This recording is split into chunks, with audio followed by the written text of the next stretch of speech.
नमस्कार दोस्तों, स्वागत है आपका हमारे चैनल पर। दोस्तों, आज हम बात करेंगे मिनिस्ट्री ऑफ डिफेंस के एक बहुत जरूरी सर्कुलर की, जो है यहाँ पर कंपनसेट अपॉइंटमेंट की स्कीम के बारे में, यानी अनुकंपा नियुक्ति योजना, अनुकंपा के आधार पर नौकरी का। यह सर्कुलर ये बताता है कि किसी भी सरकारी कर्मचारी या सेना के जवान की मृत्यु या मेडिकल बोर्ड आउट होने के बाद उसके परिवार के किसी भी सदस्य को नौकरी देने के लिए मेरिट पॉइंट्स कैसे तय हुआ करते हैं।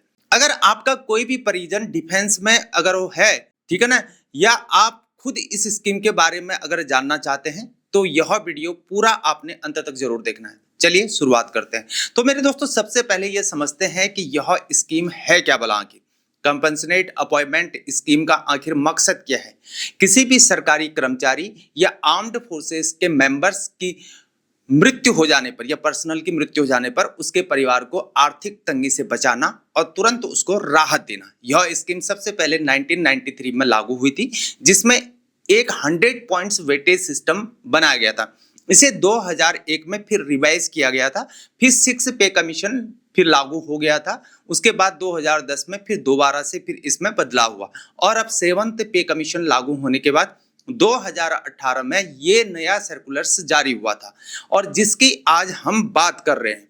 Department of personal and training यानी कि डीओपी एंड टी इस पूरी स्कीम की नोडल एजेंसी हुआ करती है, लेकिन मिनिस्ट्री ऑफ डिफेंस अपने अलग गाइडलाइंस को भी यहाँ पर जारी करता है जो डिफेंस से जुड़े हुए मामले हुआ करते हैं।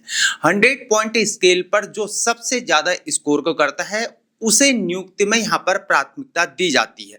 7th पे कमीशन लागू होने के बाद न्यूनतम पेंशन जो थी 3,500 रुपए से बढ़ाकर उसको 9,000 रुपए प्रति माह कर दिया गया, यानी करीब 2.57 की बढ़ोतरी की गई। इसी 2.57 के फिटमेंट फैक्टर के आधार पर सभी मॉनेटरी पैरामीटर्स को रिवाइज किया गया था, जैसे कि फैमिली पेंशन हो गया, टर्मिनल बेनिफिट्स हो गए और परिवार के अन्य मेंबर्स की जो आय है उसकी बात, या मूवेबल और इमूवेबल प्रॉपर्टी की वैल्यू। ध्यान देने वाली बात है कि नॉन मॉनेटरी पैरामीटर्स जैसे कि डिपेंडेंट्स की संख्या, अविवाहित बेटियों की संख्या, नाबालिग बच्चों की संख्या और लेफ्ट ओवर सर्विस की बात हो रही है, इनमें कोई भी बदलाव नहीं किया गया।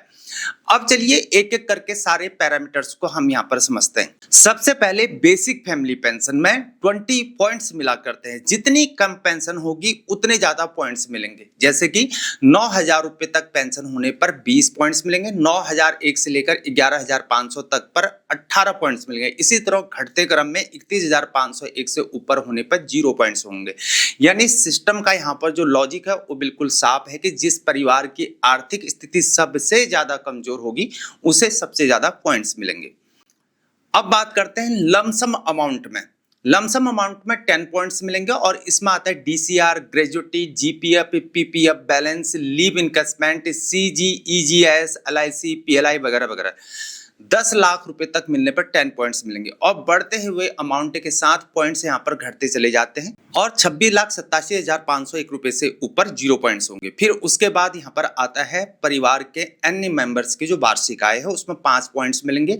कोई भी आय नहीं होने पर 5 पॉइंट्स मिलेंगे और आय बढ़ने के साथ पॉइंट्स यहाँ पर घटते चले जाते हैं। 1,95,001 रुपए से ऊपर पर 0 पॉइंट्स। अब बात करते हैं मूवेबल और इमूवेबल प्रॉपर्टी की मार्केट वैल्यू में क्या पॉइंट्स मिलेंगे।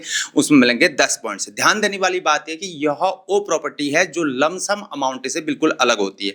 कोई प्रॉपर्टी नहीं होने पर यहाँ पर 10 पॉइंट्स मिलेंगे और 20 लाख रुपए से ऊपर होने पर 0 पॉइंट्स मिलेंगे। फिर उसके बाद डिपेंडेंट्स की संख्या में 15 पॉइंट्स मिलेंगे और एक डिपेंडेंट पर 5 पॉइंट्स मिलेंगे, 2 डिपेंडेंट्स पर 10 पॉइंट मिलेंगे, 3 या उससे ज्यादा पर वो 15 पॉइंट्स मिलेंगे। अब बात करते हैं अविवाहित बेटियों की संख्या में, उसमें 15 पॉइंट्स मिलेंगे और कोई नहीं होने पर 0 पॉइंट्स मिलेंगे, 1 पर 5 और 2 पर 10 या 3 या उससे ज्यादा पर 15 पॉइंट्स मिलेंगे।